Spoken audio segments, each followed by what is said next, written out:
მოგესალმებით არხზე გემრიელი ცხოვრება. გახლავართ მაკა და დღეს თქვენთან ერთად მორიგ საახალწლო საშობაო ნამცხვარს ვაცხობ. ეს არის ინგლისური ტრადიციული საშობაო ნამცხვარი, რომელიც ალბათ ისევე როგორც მე, ყველას გვინახავს ფოტოებზე და ინგლისურ ვიქტორიანულ ფილმებსა თუ სერიალებში ესეთი მუქი ზემოდან მოყრილი პუდრით და ამელას ტოტით მორთული. ვამზადებ როგორც წესი ახალ წლამდე, ანუ მირთმევამდე, რამდენიმე კვირით ადრე. ახლაც ახალი გამომცხვარიც უგემრიელესია, თუმცა ბევრად უკეთესია რამდენიმე კვირის დაყოვნების შემდეგ. სწორედ ასე იქცევიან ინგლისელები. მე აქ ერთი-ორი ფოტოც ჩავსვი, ტრადიციული ინგლისური ვარიანტი, გუმბათისებრი და ამელათი მორთული.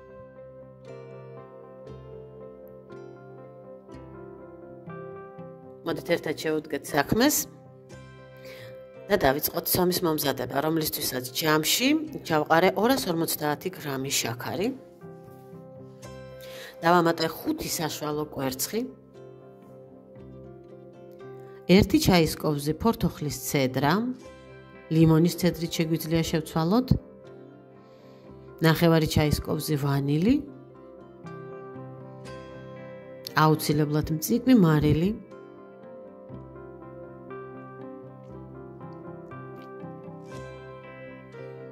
ნახევარი ჩაის კოვზი ხსნადი ყავა, ცოტაოდენ ცხელ წყალში გახსნილი, რომ კურკუშელები არ ყოფილიყო, შეგიძლიათ ესპრესოც გამოიყენოთ და 2-3 ჩაის კოვზი არომატული კონიაკი.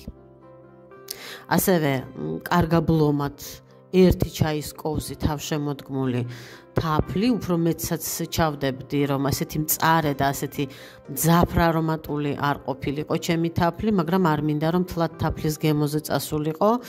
უფრო ნეიტრალური მინდოდა რა ყოფილიყო, ამიტომ მხოლოდ 1 ჩაის კოვზი გამოვიყენე. ხელით გადავურიე და გამახსენდა, რომ მქონდა დაშაქრული ალუბალი. ჩემი ეზოს ალუბალს ზაფხულში დავაყარე შაქარი დაფარვამდე.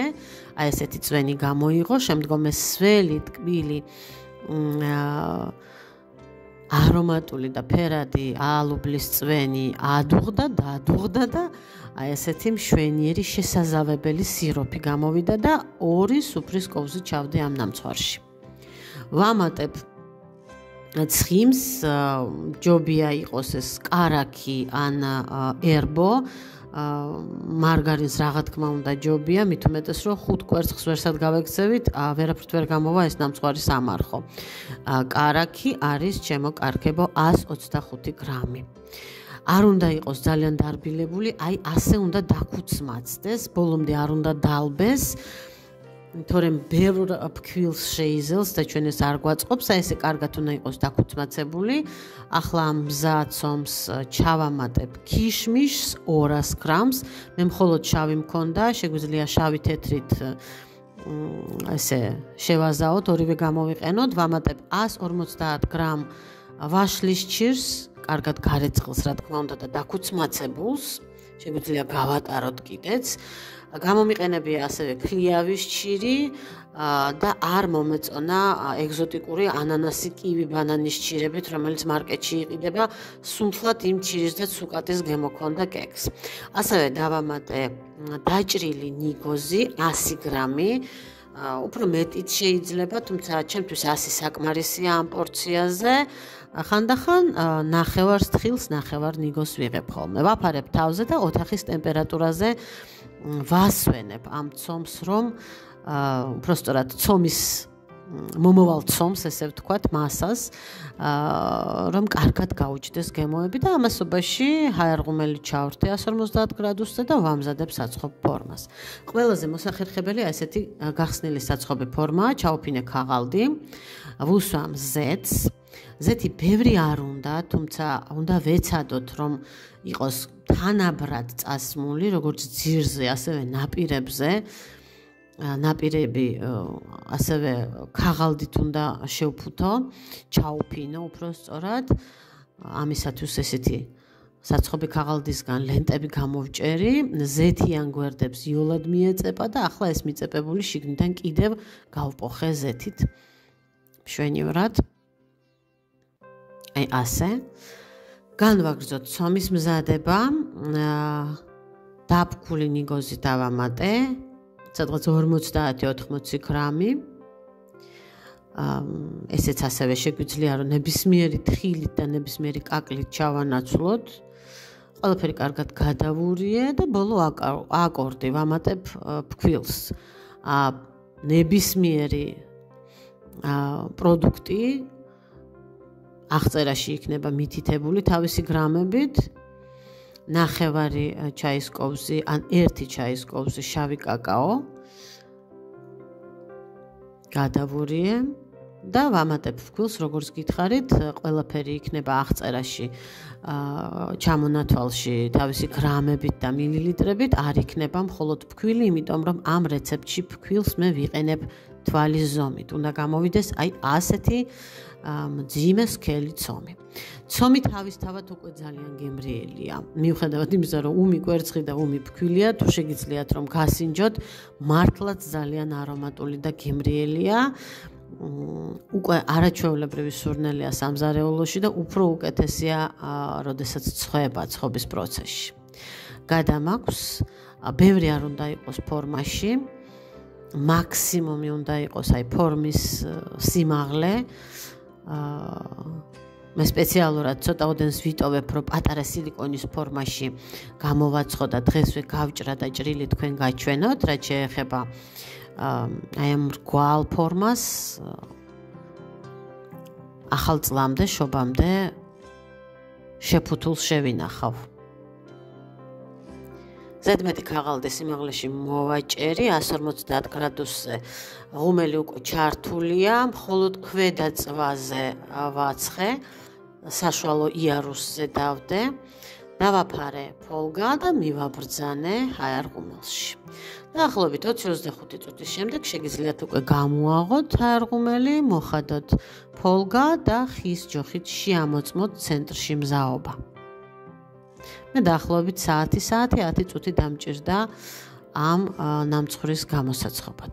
ესე სილიკონის პატარა ფორმაში ჩავდე დარჩენილი ცომი, მასაც დავაფარე ფოლგა და გამოვაცხე.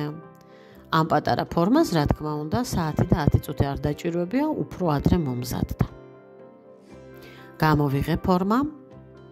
მოდით ახლა გაჩვენებთ მშრალი ჯოხი როგორ ამოდის ცენტრიდან, რაოდენ მშრალია ის, რომ ნამცეციც არ მოყვება. მშვენიერი სურნელია, მშვენივრად არის დატკუცუნებული ჩემი ინგლისური საშობაო ნამცხვარი. რამდენიმე ადგილას გაბზარულია, ეს ასეც უნდა იყოს. აი. მორჩა, მზად არის. და მიუხედავად იმისა, რომ ფორმა ჯერ ძალიან ცხელია, გაგრილებას არ ვუცდი და აუცილებლად გამომაქ ფორმიდან, იმიტომ რომ ეს ისედაც უნდა შევინახო, შევფუთო, რამდენიმე კვირა უნდა დაღვინდეს, დამწიფდეს, ასე ვთქვათ და არ მინდა რომ ამ ეტაპზე ფორმაში ჩაიორთქლოს და ჩასველდეს. ამიტომ ტილოს დახმარებით შემოვხსენი ფორმა, შემოვხსენი ქაღალდი, რომელიც ძალიან იოლად ძვრება, როგორც ძირზე, ასე გვერდებზე. აი ესე გადამაქვს ხის თაფაზე. და მოდით ახლა ვნახოთ გვერდები და ძირი. როგორც ნამდვილი ტრადიციული ინგლისური ნამცხვარი, კარგად არის დამწვარ დაშავებული გვერდებზე და ძირზე. ასე უნდა იყოს ზუსტად.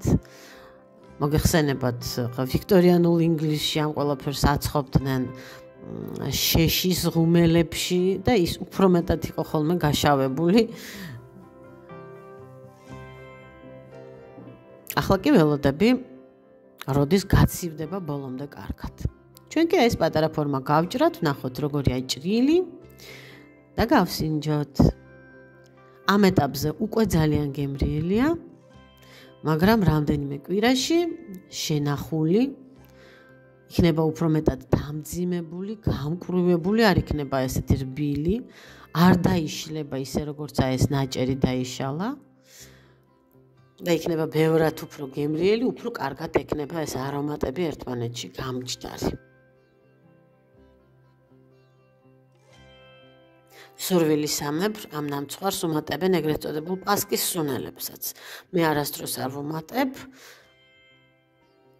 მიმაჩნია, რომ ის რაც ჩავამატეთ, უკვე თავისთავად არაჩვეულებრივ არომატს ძენს. ქაღალდში გადავახვიე და ესე გადახვეული ნაჭრის ტომარაში გამოვკარი. 3-4 კვირა შესანიშნავად ინახება მცივ ადგილას და მისართმევად არაჩვეულებრივია. ახლა კი მივირთვათ ეს დარჩენილი პატარა ნაწილი. გილოცავთ დამდეგშობა ახალ წელს, უყურეთ ჩემ ვიდეოებს, გამოაცხეთ, მოამზადეთ, მომწერეთ. მე კი გემშვიდობებით მომავალ გემრიელ შეხვედრამდე. კარგად.